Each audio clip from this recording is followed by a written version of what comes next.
पड़ोस में ससुराल। आज मेरे मायके से बड़ी मजेदार खुशबू आ रही है। लगता है भाभी या मम्मी कुछ बढ़िया बना रही हैं। चलो जाकर देखती हूँ और लगे हाथ खाकर भी आ जाऊंगी। मायरा घर से बाहर निकलने ही वाली होती है कि पीछे से उसकी सास आ जाती है। मैडम, कहाँ निकली आपकी सवारी है? माँ जी, दरअसल वो ना आज मायके में भाभी को थोड़ा सा पेट दर्द हो गया है। बस वही तो एक अच्छी ननद होने का फर्ज निभाते हुए उनका हाल चाल पूछने जा रही हूँ मैं। कोई जरूरत नहीं है। रोज तेरे मायके में किसी न किसी की तबीयत खराब हो ही जाती है और रोज तू फुदक के चली जाती है। हमारी ही अकल पर पत्थर पड़े थे जो पड़ोस की लड़की को ही बहू बना लिया। अब आपका मायका 100 किलोमीटर दूर है, उसमें मेरा क्या कसूर? आपका खाना बना दिया है, आटा भी गूंद दिया है, गर्मा गर्म फुल्की बनाकर खा लेना ना आप। ये है मयूरा, जिसका मायका और ससुराल दोनों भी आस पड़ोस में 2 मिनट की दूरी पर है, जिसका पूरा पूरा फायदा उठाते हुए मयूरा हर दिन मायके के चक्कर लगाती रहती है। हेलो मम्मी, हाय भाभी, क्या बात है? आज तो बड़े ही शाही और लजीज पकवान बने जा रहे हैं। कोई दावत शावत है क्या आज हमारे घर पर? खुशबू आई नहीं कि चली आ गई महारानी चींटियों की तरह सूंघती हुई। अरे बेटा, तेरे भाई का प्रमोशन हो गया है, इसी खुशी में उसके मनपसंद पकवान बना रहे हैं बस। हाँ जाती तू भी, दामाद जी और समधी समदन जी को भी न्योता दे दे। पर मम्मी जी, हमें थोड़ी ना पता था कि ये सब आएंगे। मैंने तो वैसे भी खाना कम ही बनाया है। क्या भाभी, अब आपको ये तो पता है कि मेरा ससुराल पड़ोस में ही है, और आपको तो मैंने कह कर रखा है ना कि मेरे 2 एक्स्ट्रा फुलके सेक कर रख दिया करो। मुझे मम्मी के हाथ की बनी सब्जियां कितनी पसंद है। और ये बड़ी महारानी। ऐसे ही मयूरा आधा दिन अपने ससुराल में और आधा दिन अपने मायके में गुजारती रहती। एक दिन सुबह नाश्ते के दौरान मयूरा के ससुर धनराज और पति श्लोक। अरे मयूरा, ये क्या? ये पराठा तो आधा कच्चा है और मेरा पराठा तो कुछ ज्यादा ही एक्स्ट्रा पक गया, जो जल गया है। कोयले से भी काला हो गया। ये तो होगा भी क्यों नहीं। ये करम जली सुबह सारा काम ऐसे ही फटाफट गड़बड़ी में जैसे तैसे निपटाकर अपने मायके भाग जाती है। इससे क्या फर्क पड़ता है? सास को अगर चक्कर आ गए दिन दहाड़े तब कौन आएगा बचाने? ओ कम ऑन माँ जी, चक्कर, और वो भी आपको? दिन भर आप हर आधे घंटे में कुछ न कुछ खाती रहती हो और फिर भी मुझे ताने कस रही हो। Very bad. तो तू कौन सी गुड है? आई बड़ी। वहाँ मायके के घर में वंदना अपने पति यानी मयूरा के भाई गोपाल से कहती है, गोपाल, तुम ना तुम्हारी प्यारी बहन को समझा कर रखो। अरे तीज त्योहार, रक्षाबंधन, दीपावली, इन सब पे अपने मायके आए तो ठीक लगता है, लेकिन ये मैडम, ये तो रोज ही चली आती है मुंह उठाए। अरे सोचिए मम्मी जी, अगर मैं भी रोज इस तरह अपने मायके जाऊं तो आपको ये सही लगेगा? नहीं ना? फिर वंदना सही कह रही है मम्मी, जरा इस बात पर गौर फरमाइए। हाँ बेटा, मुझे पता है। उस दिन तो गली की औरतें भी सब्जी वाले के यहाँ गप्पे लड़ाते हुए बातें बना रही थी कि मयूरा तो दिन भर सिर्फ अपने मायके में ही रहती है। आज उसे आने दो, मीठे बोल से ही समझाऊंगी, समझ जाएगी वो। फिर जब मयूरा मायके आती है तो, मम्मी, आपको तो कोई दिक्कत नहीं है ना मेरे इस तरह आपसे मिलने यहाँ आने से? ये देख सरोज का मन ममता के मुंह में आ जाता है। ना बेटी ना, तू ऐसा क्यों सोच रही है और तेरी आंखें नम क्यों है? तू क्यों रो रही है बेटा? समधन जी ने कुछ कहा है क्या? वो ये मम्मी जी भी ना, उन्होंने एक आंसू गिराया नहीं कि पिघल गई। नहीं मम्मी, किसी ने कुछ नहीं कहा, बस आज आपकी बहुत याद आ गई। रोज आपसे मिलती ही हूँ, लेकिन आज पता नहीं क्या हुआ।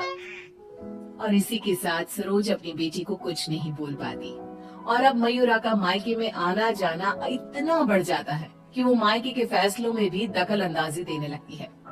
तभी वहाँ पर बरखा आती है। अगर इतना ही परेशान हो तो उसे घर के अंदर आने ही क्यों देते हो? वो एक पांव अपने मायके की नाव में रखती है और एक पांव अपने ससुराल की नाव में। अगर एक नाव हटा दे तो ना चाहते हुए भी उसे दोनों पैर एक ही नाव में रखने होंगे ना। हाँ काकी, एकदम बराबर बात कर रही हैं आप। लेकिन समधन जी, आप अपनी बेटी के मुंह पे दरवाजा लगा पाती क्या? देखिए, मुझे वो सब नहीं पता। अब उसका पूरा संसार उसके ससुराल में बस चुका है। उसे वहाँ ध्यान देना चाहिए, ना कि इधर मायके में। और इसलिए आप ही हो, उसे यहाँ आने पर आप ही को रोक टोक लगानी होगी। बस यही कहने आई थी। नमस्ते। अगले दिन ससुराल में बरखा की तबीयत खराब हो जाती है और मयूरा उसे बिस्तर पर ऐसे ही छोड़कर मायके भागती है। चली गई मायके, अपनी बीमार सास को बिस्तर पर छोड़कर, निकम्मी कहीं की।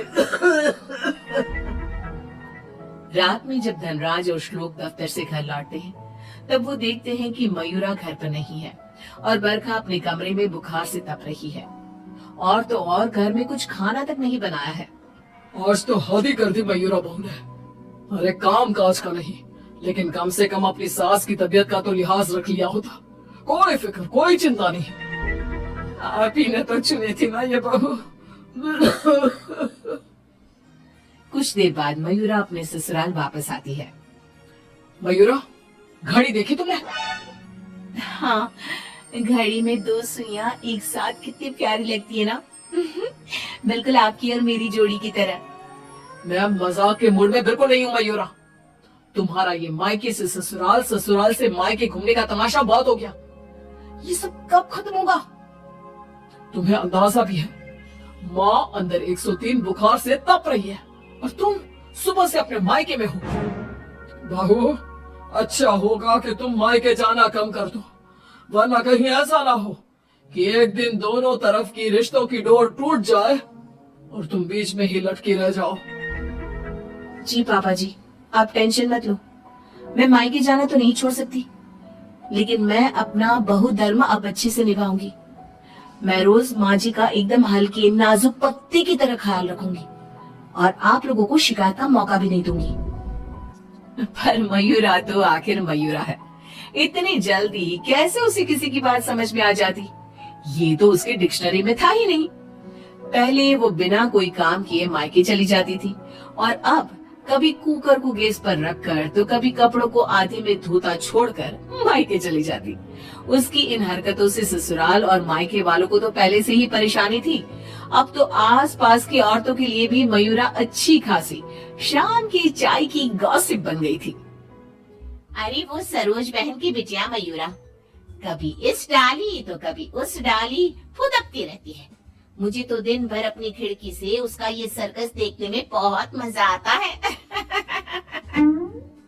अरे मैंने तो सुना है उसकी भाभी वंदना अपनी ननद को एक आंख पसंद नहीं करती। दरअसल मेरी बहू काजल और वंदना ना सहेलियां हैं, इसीलिए पता चला। पर मानना पड़ेगा सरोज को, बहुत अच्छे गुण दिए हैं उसने अपनी बेटी को। तभी वहाँ से गुजर रही सरोज सभी औरतों की बातों को कान लगाकर सुन लेती है और रुककर उन्हें चिल्लाते हुए कहती है, क्यों रे कलमुहियो, तुम लोगों को क्या अपनी घर गृहस्थी नहीं है जो रोज शाम को हमारी गृहस्थी की चर्चा लेकर बैठ जाती हो? हैं? बेवकूफ औरतें, पहले खुद के घर में ठीक से देख लो, फिर दूसरे के घरों में झांको। क्यों सल्ला बहन, आपका बेटा तो रोज रात को नशे में धुत लुढ़कता हुआ घर वापस आता है ना? हमने कभी कुछ बोला? और जानकी बहन, आपकी बेटी का इस महीने का 5वां बॉयफ्रेंड उसे रोज गली के कोने पर छोड़ने आता है, लेकिन हमने तो कोई बात नहीं बनाई। इतना बोलकर सरोज वहाँ से चली जाती है, लेकिन अब पानी सर के ऊपर जा चुका था और थक हार कर परेशान होकर दोनों परिवार वाले आपस में एक साथ मिलकर मयूरा के बारे में बात करते हैं। श्लोक, हमने बहुत बार कोशिश की कि हम मयूरा को रोके मायके आने से, लेकिन वो इतनी ढीठ है कि हमारी बातों को कान के पीछे ही डाले जा रही है। अब पता नहीं वो ये सब जानबूझकर कर रही है या फिर सच में। समतन जी, समधी जी, अब जो भी हल निकालना है आप ही निकाल सकते हैं। दामाद जी कुछ तो कीजिए। कुछ तो आपको करना चाहिए था सरोज जी। अरे बरखा, जैसे हम बहू को रस्सी से बांध कर नहीं रख सकते, वैसे ही एक माँ होने के नाते सरोज जी भी मयूरा को मायके में प्रवेश करने से नहीं रोक सकती। अरे उसने पूरा बचपन बिताया है वहां पर। लेकिन अब नहीं, अब तो इस सब का एक ही रास्ता है। जो काम मैंने 1 साल पहले नहीं किया था वो मैं अब करूंगा। ऐसा क्या कर लेगा तू बेटा? मुझे कंपनी की तरफ से चिरौलीपुरा में ट्रांसफर लेटर दिया गया था, वो भी दुगनी सैलरी के बेसिस पर। लेकिन 1 साल पहले आई इस ऑफर को मैंने मयूरा की खुशियों के लिए ठुकरा दिया था, क्योंकि अगर हम यहाँ से कहीं और जाकर शिफ्ट हो गए तो वो अपने मायके को मिस करेगी। तभी शादी भी नहीं थी, और अब ऐसा कुछ भी नहीं है। तो तुम ये कहना चाह रहे हो कि तुम सब यानी मयूरा के ससुराल वाले अब उसके मायके से दूर चले जाएंगे? जी हाँ, मैं इस ऑफर को अभी भी एक्सेप्ट कर सकता हूँ और फिर हम सब यहाँ से चले जाएंगे। अब हम और कर भी क्या सकते हैं? अगर मयूरा को अपने मायके जाने से रोकना है तो बेहतर यही होगा कि उसके पड़ोस के ससुराल को दूर ले जाए और उसके ससुराल वाले ही अलग जाकर रहे, जिससे वो रोज अपने मायके नहीं जा पाएगी।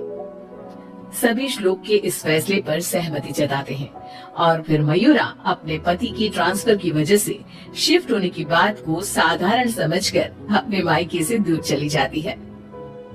जो भी कहो, सही मायनों में बहू विदा करके तो मैं अब लाई हूँ।